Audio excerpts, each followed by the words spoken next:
Hola, bienvenido a la Iglesia Cristiana Hispano-Suiza. En unos momentos empezará la emisión en vivo. Por favor, prepara los siguientes materiales. Ten tu Biblia a la mano.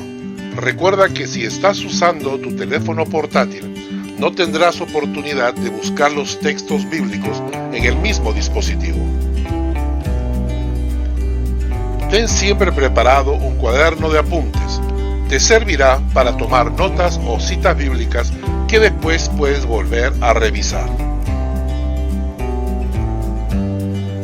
Lápices de colores te permitirán marcar o resaltar algún versículo bíblico que te llame la atención. Que Dios te bendiga. Bienvenidos a este nuevo estudio de la Epístola a los Colosenses.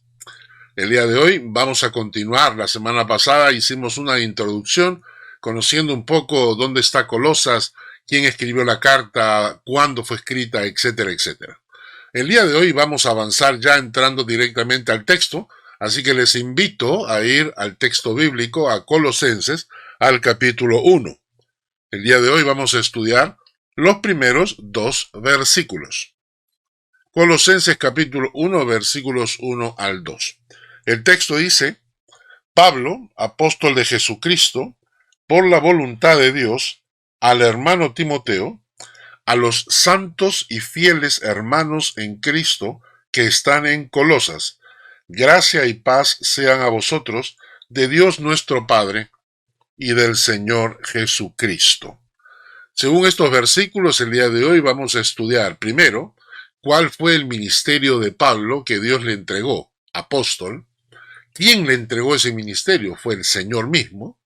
Y luego vamos a analizar cómo describe él a los hermanos en Colosas, santos, fieles, hermanos en Cristo. Empecemos con el análisis del día de hoy. Pablo, apóstol de Jesucristo, por la voluntad de Dios. Punto 1. Pablo sabe exactamente cuál es la misión y el llamado que Dios le ha dado. Pablo lo define perfectamente como apóstol. ¿En qué se basa esto? La palabra apóstol significa enviado. Alguien que ha sido enviado. Y Pablo no utiliza este término como muchos falsos maestros están hoy en día metidos en la iglesia en todo el mundo, que utilizan estos títulos como si fuera una jerarquía, ¿no? Como si fuera un título jerárquico. Entonces, hay muchos que hoy en día se quieren llamar apóstoles porque ellos se consideran superpastores, ¿no? Otros han utilizado los otros términos. No, yo soy profeta, pero ellos se consideran superiores a los pastores. Así no es, el término bíblico no es así. El término bíblico apóstol significa una persona que es enviada, no que tiene una superposición jerárquica, sino que ha sido enviado. Cuando Pablo tuvo su encuentro con el Señor Jesucristo, Dios lo manda a Damasco. En Damasco había un señor, un hermano en la fe, llamado Ananías. Y entonces Dios le habla a Ananías y le dice: hey, sal al encuentro de Pablo. Pero Pablo, en ese tiempo se llamaba Saulo de Tarso, él tenía una reputación de perseguidor de la iglesia. Entonces Ananías tiene miedo de ir a encontrarse con Saulo de Tarso, pensando que Saulo de Tarso podía agarrarlo a él y a su familia y llevarlos pues a la fosa de los leones, ¿no? Entonces Dios se le tiene que aparecer a Ananías y le dice: Ananías, el Señor dice así: ve, porque instrumento escogido me es este, para llevar mi nombre en presencia de los gentiles y de reyes y de los hijos de Israel, porque yo le mostraré cuánto le es necesario padecer por mi nombre. Dios mismo le revela a Ananías que Dios ha escogido a Pablo como apóstol, como una persona al cual Dios va a enviar. Le dice, instrumento escogido me es este para llevar mi nombre en presencia de los gentiles y de reyes y de los hijos de Israel. Tiempo después, el mismo Pablo va a relatar su experiencia con el Señor y va a decir lo siguiente: y habiendo caído todos nosotros en tierra, oí una voz que me hablaba y decía en lengua hebrea: Saulo, Saulo, ¿por qué me persigues? Dura cosa te es dar dar patadas contra el aguijón. Yo entonces dije: ¿quién eres, Señor? Y el Señor dijo: yo soy Jesús, a quien tú persigues. Pero levántate y ponte sobre tus pies, porque para esto he aparecido a ti, para ponerte por ministro y testigo de las cosas que has visto y de aquellas en que me apareceré a ti, librándote de tu pueblo y de los gentiles, a quienes ahora te envío, para que abras sus ojos, para que se conviertan de las tinieblas a la luz y de la potestad de Satanás a Dios, para que reciban, por la fe que es en mí, perdón de pecados y herencia entre los santificados. Los dos versículos anteriores definen con claridad la función de un apóstol. Es el que es enviado con una misión de llevar el evangelio a otras naciones, a otras culturas, a otras regiones, ¿no?, que no han sido evangelizadas. El apóstol era un enviado, podríamos llamarle casi como un misionero. Pero quiero que entiendan bien esto. El término apóstol que Pablo menciona acá no es un título de superioridad. No es un superpastor. Es alguien con una misión de ir y predicar el evangelio a todas las naciones, como hacen los misioneros.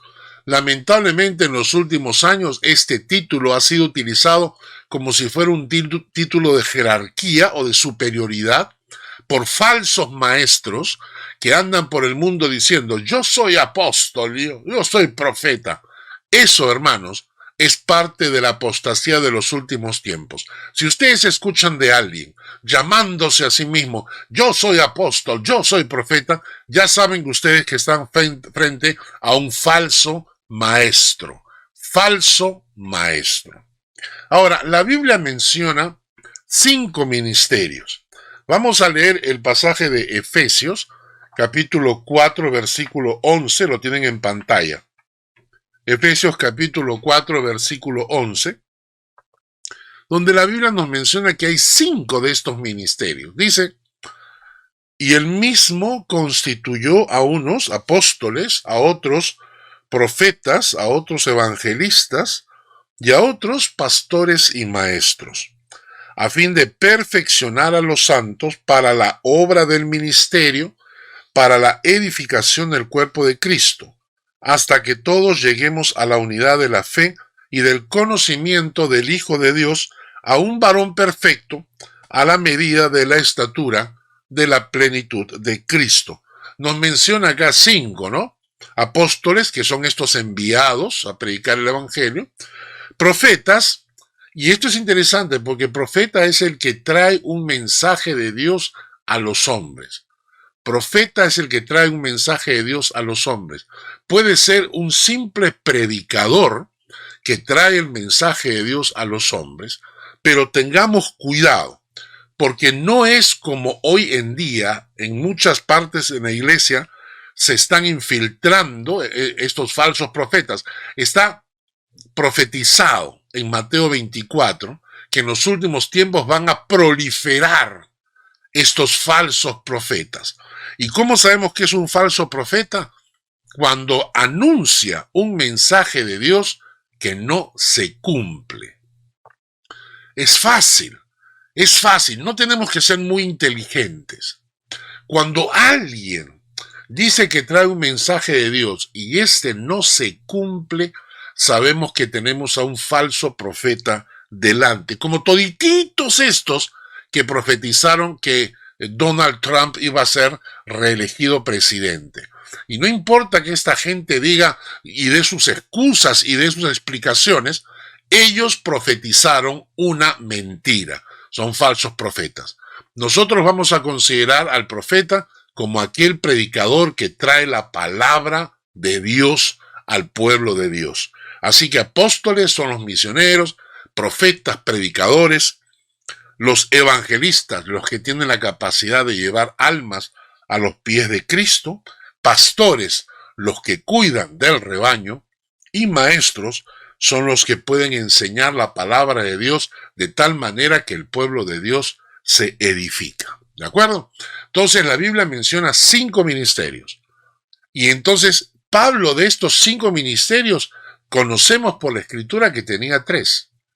Pablo era apóstol porque él iba enviado a los gentiles a predicarles el evangelio. Era un gran evangelista porque llevaba almas a los pies de Cristo y era un gran maestro. ¿No es cierto? No era pastor porque no se quedaba a pastorear las iglesias, él dejaba las iglesias en manos de los pastores.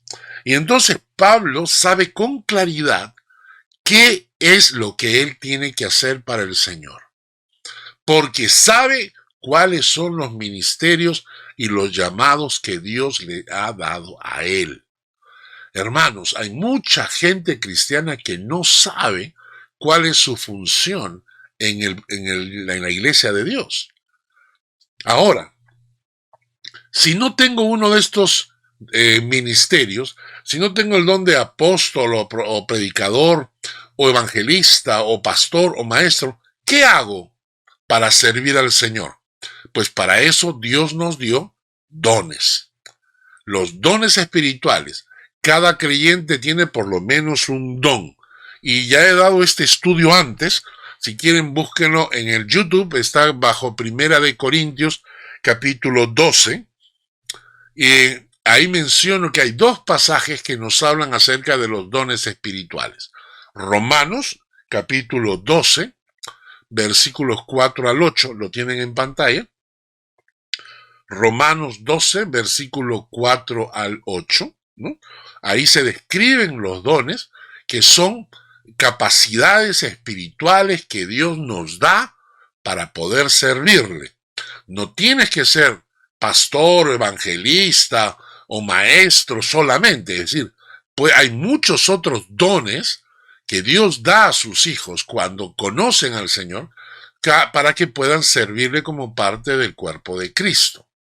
En Romanos capítulo 12 se nos menciona, por ejemplo, hay diferentes dones.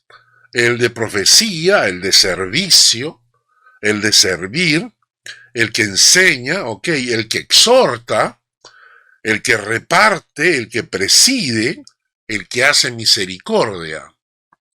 El otro pasaje está en 1 Corintios 12.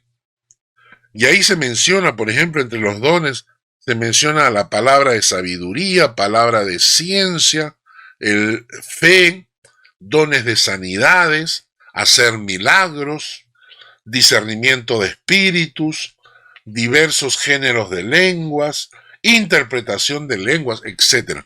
Como les digo, no voy a dedicarme a explicar cada uno de estos dones. Los pueden encontrar en nuestra página del YouTube. En 1 Corintios capítulo 12 hago un estudio muy detallado sobre los dones espirituales.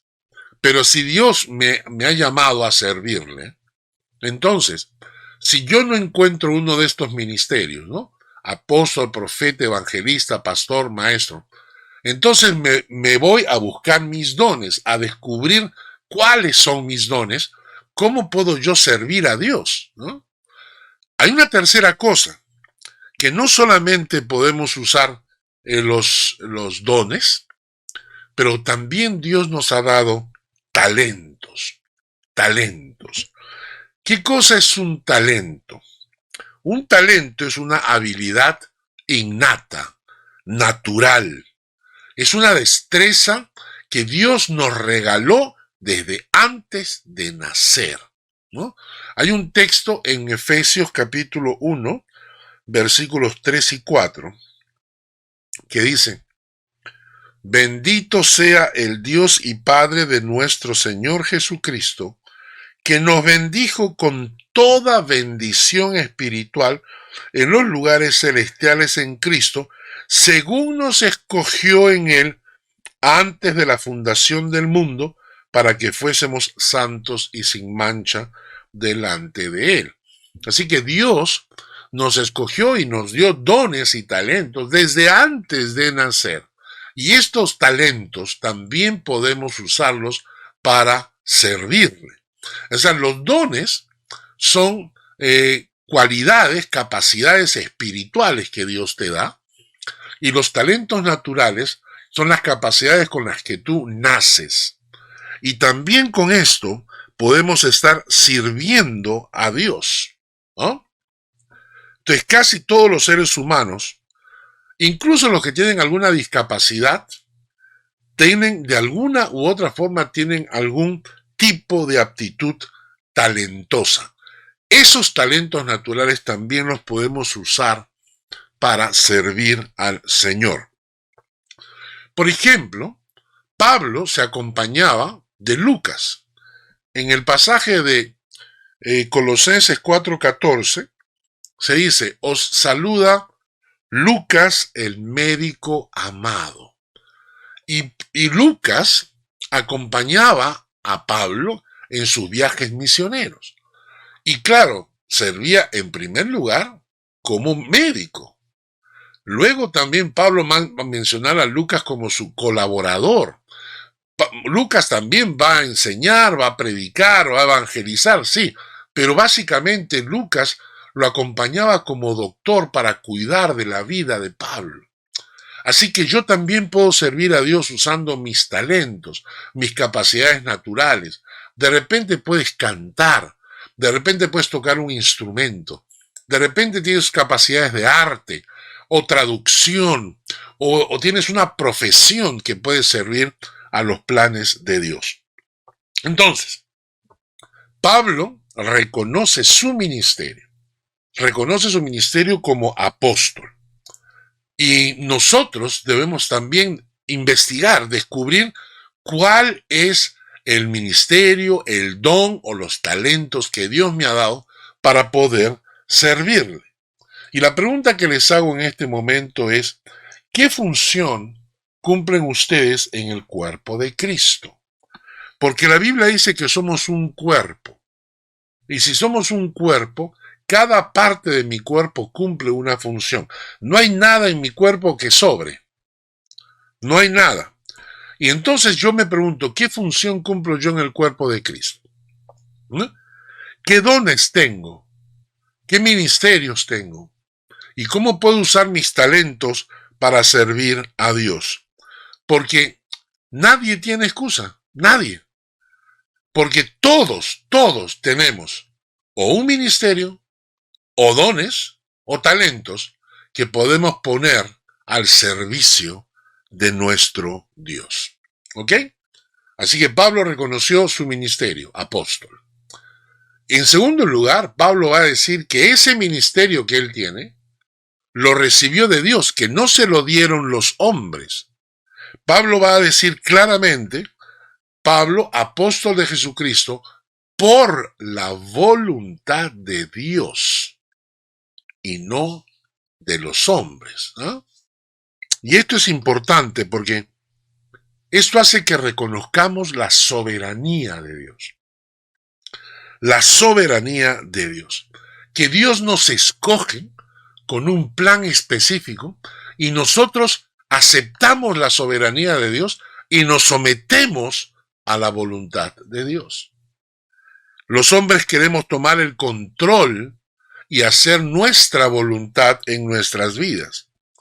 Pero la palabra de Dios dice que debemos ver cuál es el plan de Dios y sujetarnos al plan de Dios para nuestras vidas. Reconocer que todo lo que nos ocurre es por la voluntad de Dios, prepara nuestro corazón para ser agradecidos. Cuando nosotros pensamos el trabajo que tengo, las bendiciones que tengo, las riquezas que tengo, las circunstancias que me tocan vivir, todo eso, cuando yo reconozco que son parte de la voluntad de Dios, eso prepara mi corazón para ser un corazón agradecido. Reconocer la soberanía de Dios implica agachar la cabeza y decirle: Señor, pongo mi vida en tus pies para servirte como tú quieres que te sirva. Por eso Pablo se preocupó de decir que él era apóstol, pero no solamente apóstol, que era apóstol por la voluntad de Dios, no por su propia voluntad, sino por la voluntad de Dios. Y esto, hermanos, es importante, reconocer la soberanía de Dios. Reconocer la soberanía de Dios. Hay un pasaje en Isaías, en el capítulo 45. Isaías capítulo 45, que dice, versículos 5 al 7. Yo soy Jehová y ninguno más hay. No hay Dios fuera de mí. Yo te ceñiré aunque tú no me conociste, para que se sepa desde el nacimiento del sol y hasta donde se pone, que no hay más que yo Jehová, y ninguno más que yo, que formó la luz y creó las tinieblas, que hago la paz y creo la adversidad. Yo, Jehová, soy el que hago todo esto. Ay del que pleitea con su hacedor, el tiesto con los tiestos de la tierra. Dirá el barro al que lo labra: ¿qué haces? ¿O tu obra no tiene manos? Yo hice la tierra y creé sobre ella al hombre. Yo, mis manos extendieron los cielos y todo su ejército mandé. Este es el Dios de la Biblia. Es el Dios soberano. Lo que tenemos que hacer entonces, hermanos, es reconocer que Dios es soberano y preguntarle: Señor, ¿cuál es el plan que tienes para mí? Cuando Pablo cae camino a Damasco y se encuentra con el Señor, hace la siguiente pregunta: ¿qué quieres que haga, Señor? Y entonces le pregunta a Dios. Y hermanos, esa es la idea.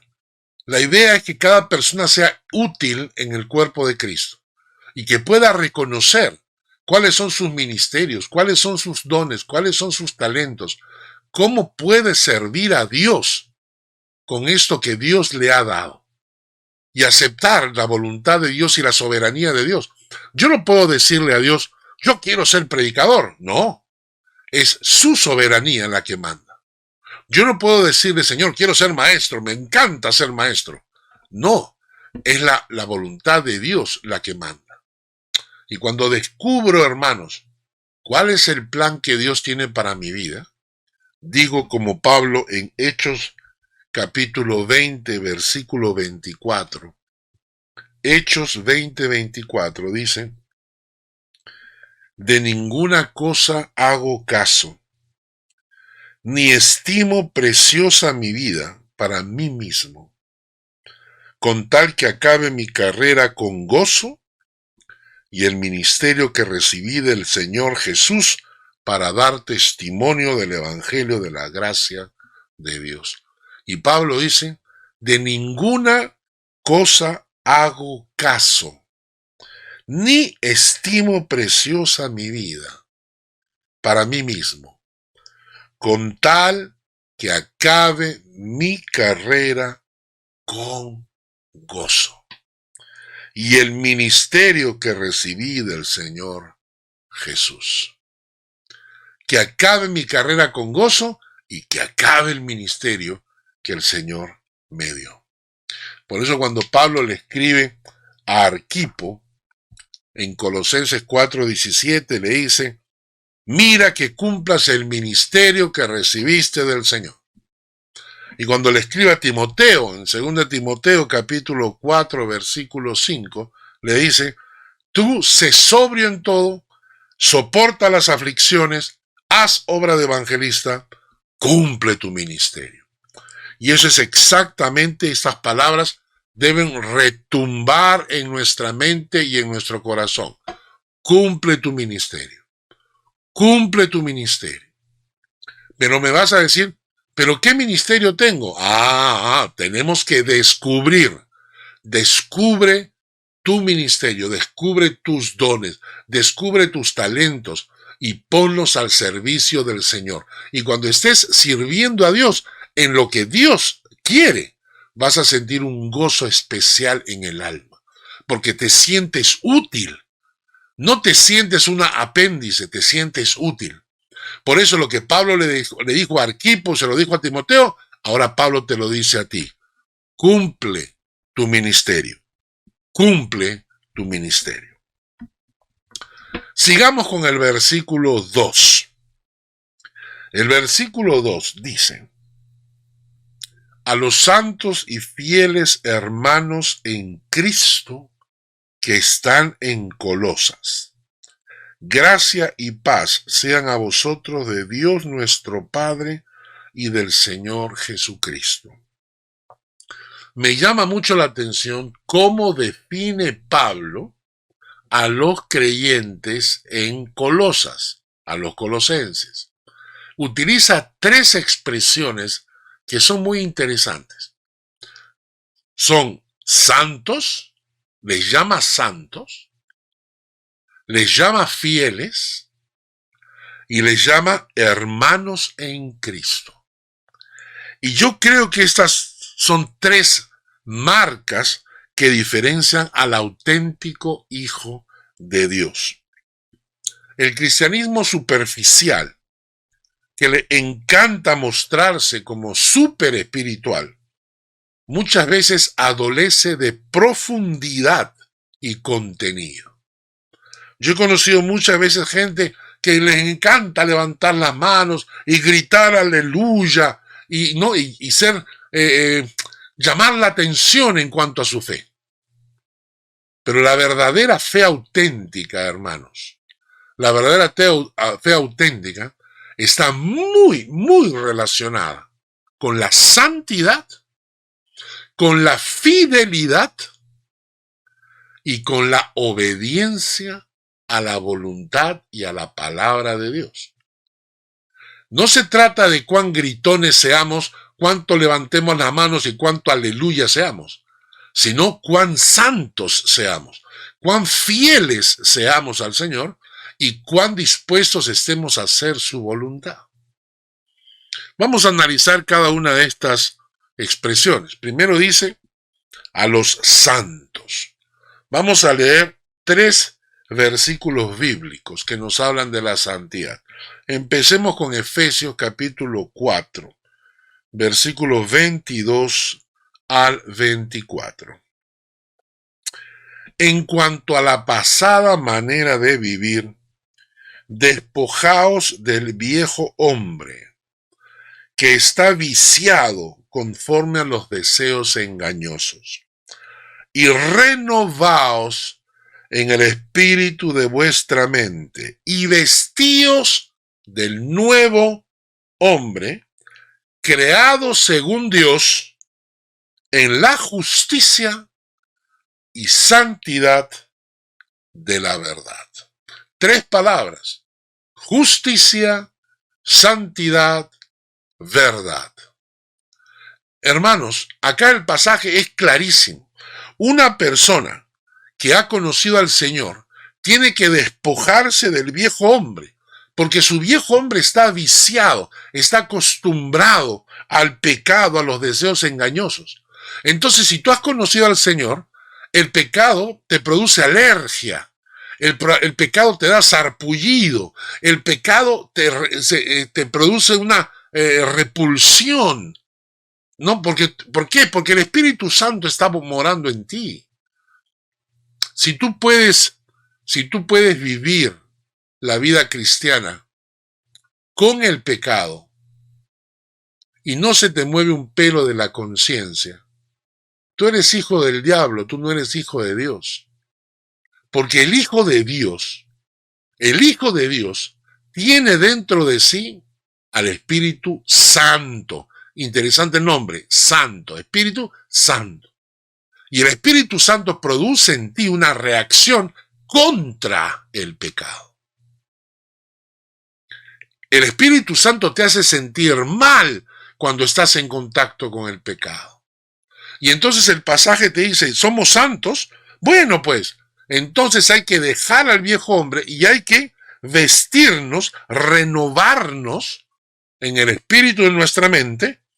¿Y qué? Vestirnos del nuevo hombre. Y ese nuevo hombre ha sido creado por Dios. ¿En qué?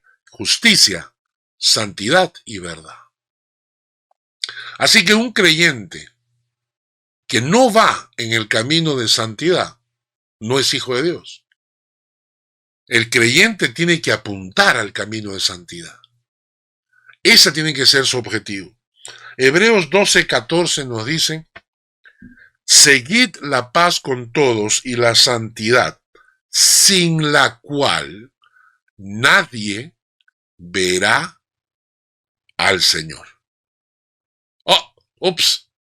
Vamos a repetirlo. Seguid la paz con todos y la santidad, sin la cual nadie verá al Señor. La santidad es un requisito en nuestras vidas. En Primera de Tesalonicenses capítulo 4, versículos 1 al 8. Primera de Tesalonicenses 4, versículos 1 al 8 dice, por lo demás, hermanos, os rogamos y exhortamos en el Señor Jesús, que de la manera que aprendisteis de nosotros, cómo conviene conduciros y agradar a Dios, así abundéis más y más. La santidad tiene que ver con conducirte correctamente agradando a Dios. Y luego dice, porque ya sabéis qué instrucciones os dimos por el Señor Jesús, pues la voluntad de Dios es vuestra santificación. Mucha gente agarra y dice, ¿cuál es la voluntad de Dios? ¿Cuál es? ¿Cómo cuál es la voluntad de Dios? Señor, ¿quieres tú que esté con este muchacho que es incrédulo? Señor, ¿quieres que me case con esta persona que no es creyente? Señor, ¿quieres? No, la voluntad de Dios ya está escrita. La voluntad de Dios es vuestra santificación. Cuando te preguntes, ¿qué es la voluntad de Dios para mi vida? Empieza diciendo, la voluntad de Dios para mi vida es la santificación. Eso es lo que Dios quiere. Y dice el texto, la voluntad de Dios es vuestra santificación, que os apartéis de fornicación. 1. 2. Que cada uno de vosotros sepa tener su esposa en santidad y honor, y no en pasión de concupiscencia, como los gentiles que no conocen a Dios. Ajá. 3. Que ninguno agravie ni engañe en nada a su hermano, porque el Señor es vengador de todo esto, como ya os hemos dicho y testificado. Pues no nos ha llamado Dios a inmundicia, sino a santificación. Así que el que desecha esto, no desecha a hombre, sino a Dios. El que desecha lo que acabamos de leer, no desecha a hombre, sino a Dios, que nos dio su Espíritu Santo. Miren el cuadro que voy a mostrarles. En este cuadro vemos lo que se define como el camino de santidad. Es simple: honrar a Dios en todos tus actos, adorar a Dios con todo el corazón y servir a Dios en todo tiempo. Es fácil. Vivir en santidad, buscar el camino de santidad, es buscar honrar a Dios en todos tus actos, adorar a Dios con todo el corazón y servir a Dios en todo tiempo. La segunda cosa que Pablo menciona, dice fieles. Primero dice santos y después dice fieles. Veamos estos 3 versículos. Salmo 101, verso 6. Mis ojos pondré en los fieles de la tierra, para que estén conmigo. El que ande en el camino de la perfección, éste me servirá. Mis ojos pondré sobre los fieles de la tierra. El que ande en el camino de la perfección, éste me servirá. 1 Timoteo 1:12. 1 Timoteo 1:12. Doy gracias al que me fortaleció, a Cristo Jesús nuestro Señor, porque me tuvo por fiel poniéndome en el ministerio. Qué maravilloso que Dios te considere una persona fiel y por eso te pone en el ministerio, te da oportunidad de servirle. Y en 2 Timoteo 2:2 dice, lo que has oído de mí ante muchos testigos, esto encarga a hombres fieles que sean idóneos para enseñar también a otros. Tenemos que buscar gente que sea fiel, que pueda seguir el mensaje y repartir el evangelio entre personas que son fieles. ¿Qué cosa es una persona fiel? Es simple. Una persona fiel es alguien que está a tu lado, en las buenas, en las malas. Una persona fiel son los que te aconsejan si te equivocas, los que luchan contigo, los que cuidan tu espalda y los que no abandonan el barco cuando hay dificultades. Esa es una persona fiel. Vamos a repetirlo. Una persona fiel es una persona que está a tu lado, en las buenas, en las malas. Los que te aconsejan si te equivocas, los que luchan contigo, los que cuidan tu espalda, los que no abandonan el barco cuando hay dificultades. Fidelidad se prueba con el tiempo. Todos podemos ser fieles de vez en cuando, pero la verdadera fidelidad es una forma de vivir. Claro, yo puedo decir, yo quiero ser fiel y te dura un mes, te duran 2 semanas, te dura, quizás cuando te casas, fidelidad de algunos años, pero la fidelidad se mide en el tiempo, se prueba con el tiempo. En esta época de pandemia y cuarentena, es interesante averiguar cuántas personas han sido fieles a su iglesia, ¿no? Muchas iglesias han dejado de funcionar en forma presencial. Muchas han tenido que empezar a emitir en forma virtual. Y yo pregunto, ¿te has mantenido fiel a tu iglesia en medio de estos tiempos de pandemia? ¿Qué contestarías si te hacen la pregunta? ¿Te has mantenido fiel a tu iglesia? Quizás contestas, sí, me he mantenido fiel y sigo comprometido con mi iglesia. Quizás digas, no, yo solo soy fiel al Señor Jesucristo y no me preocupa lo que pase con la iglesia. Yo solo soy fiel a mí mismo y a lo que me conviene. Y quizás algunas digan, bueno, ninguna de las anteriores. La fidelidad, hermanos. Pablo define a los creyentes de Colosas como santos, que persiguen el camino de santidad. Fieles, porque se mantiene fieles al Señor. Y mantenerse fiel al Señor es, ¿cómo puedo ser fiel al Señor y no ser fiel a su iglesia? ¿Cómo puedo ser fiel al Señor y no ser fiel a mi cónyuge? ¿Cómo puedo ser fiel al Señor y no ser fiel a las autoridades de mi iglesia, por ejemplo? Porque claro, ser fiel al Señor y no ser fiel al resto es fácil. Sí, yo soy fiel al Señor, pero ¿cómo se traduce eso? Fidelidad. La verdad es que hoy en día hay muchas personas que se llaman creyentes y que uno duda de su fidelidad, porque si la iglesia está en auge, si la iglesia es la iglesia de moda en ese momento, todo el mundo va, todo el mundo asiste, todo el mundo participa. Pero cuando la iglesia tiene una crisis o pasa por momentos difíciles, son los primeros en abandonar y solamente los fieles se quedan. Por eso el Salmo 12:1 hablaba de salva, oh Jehová, porque se acabaron los piadosos. Se acabaron los fieles de entre los hijos de los hombres. Ojalá nosotros no seamos entre ellos. En tercer lugar, Pablo cuando habla dice a los santos, a los fieles, a los hermanos en Cristo. Interesante definición de familia espiritual. En Efesios 2:19 nos dice: así que ya no sois extranjeros ni advenedizos, sino conciudadanos de los santos y miembros de la familia de Dios. Miembros de la familia de Dios. Y la Biblia, cuando habla de los hijos de Dios, de los creyentes, dice que somos parte de una familia. En Gálatas 6:10 dicen: así que según tengamos oportunidad, hagamos bien a todos, mayormente a los de la familia de la fe. La Biblia menciona que los creyentes conformamos una familia espiritual. Una familia espiritual. Pero hay una situación que me llama la atención. En Mateo capítulo 12, versículo 46 al 50.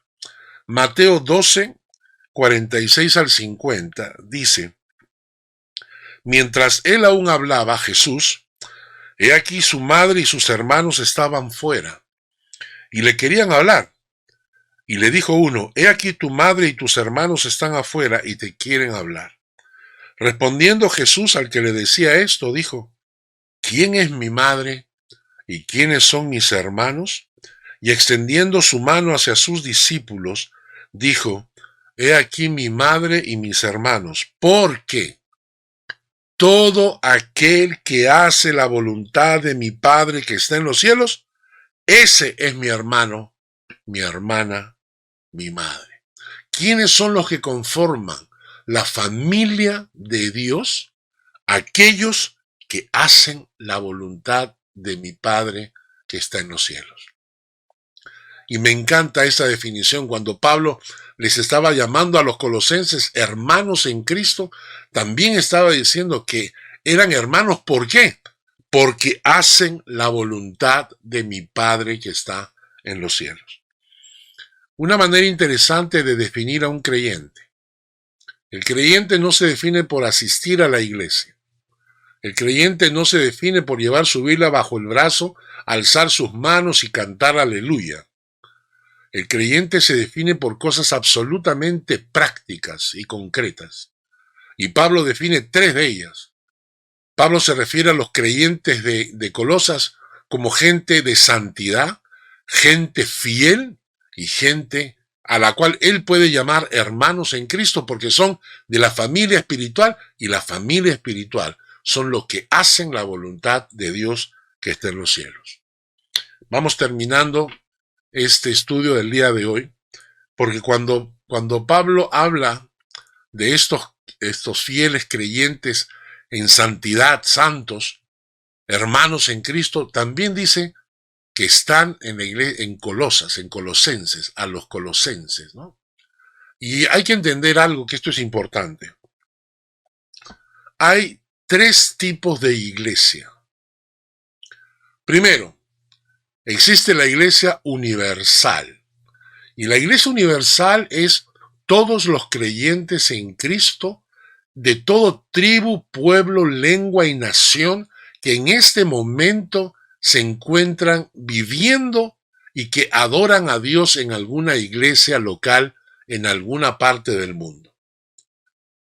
Cuando uno viaja, te encuentras con hermanos creyentes en todas partes en el mundo. Eso se conforma la iglesia universal.